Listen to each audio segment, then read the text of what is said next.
We moved into what we thought was our dream home, a quiet street, friendly neighbors, and a fresh start. But we didn't realize that behind the manicured lawns and HOA rules lived a woman who treated the neighborhood like her kingdom. It all started with a hedge and ended with a crash. This is the story of how one concrete planter brought down the most feared woman on the block. When my wife and I moved into what we thought would be our forever home, we were chasing something simple: peace. A quiet street, friendly neighbors, a modest backyard where we could build a garden and maybe start a family. The neighborhood looked like a dream, tree-lined sidewalks, kids riding bikes, the scent of fresh mulch and trimmed lawns. What we didn't know was that our new zip code came with a tyrant named Barbara Winters. Barbara wasn't elected. She was installed, the HOA president for nearly a decade.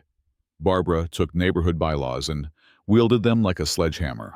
Her house, 3 doors down, was immaculate down to the fake flowers on the porch, and the motion-detecting sprinkler system aimed suspiciously at anyone who lingered near her lawn too long. Our first interaction was polite, cool, but civil. She dropped by on our second day and welcomed us with a copy of the HOA handbook, spiral-bound and 116 pages long.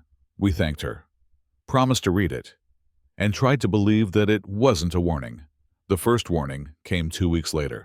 A notice taped to our front door said we were in violation for leaving our moving truck in the driveway over the weekend.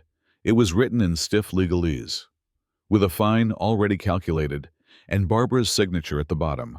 I laughed it off. A technicality. I thought, these things happen, trying to be neighborly. My wife baked cookies and we walked down to Barbara's. She accepted them with a nod, and then, without missing a beat, told us that the hedge along our driveway had to be removed. "It's not on the approved vegetation list," she said, as if she were quoting scripture. The hedge was healthy, trimmed, beautiful. Even, we'd fallen in love with it when we first saw the house. The realtor had mentioned it had been there since 2008, but Barbara wasn't moved.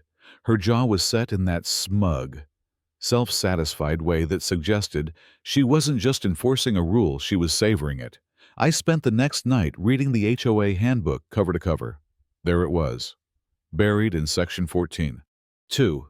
Subsection B, any vegetation planted before January 1st, 2010, was grandfathered in, regardless of species.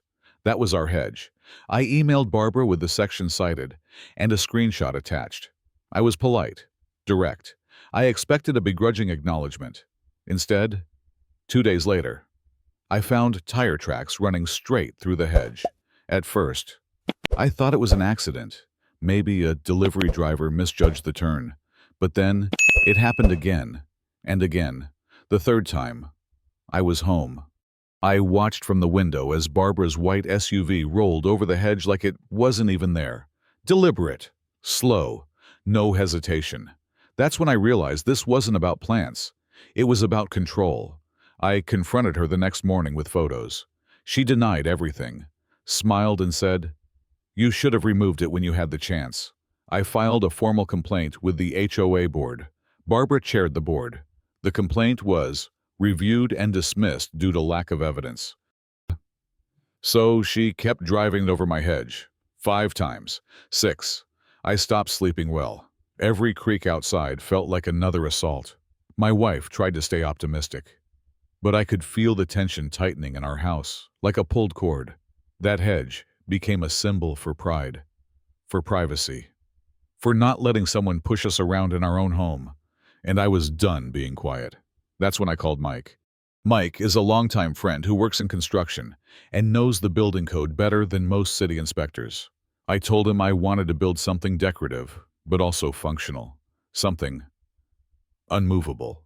Together, we designed a planter box that fit perfectly in the hedge's place.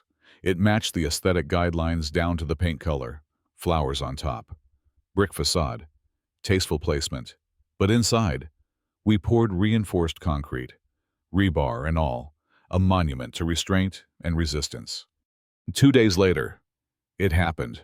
Barbara's SUV rolled forward, just like before, Only this time, the impact was loud and immediate.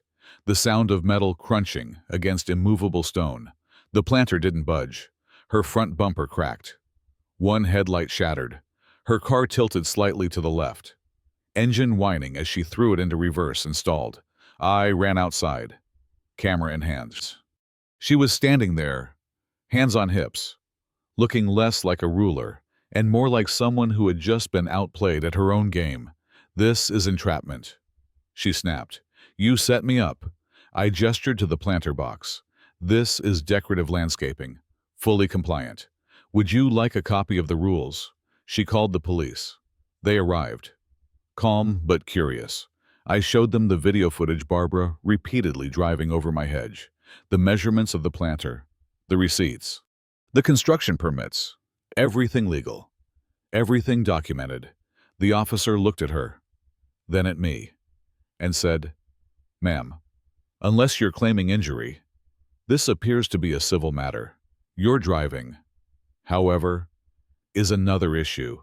Barbara was furious. I was calm.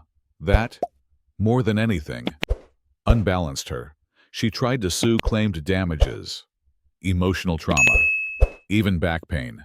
My insurance company shut it down in 2 calls. Then, the real turning point.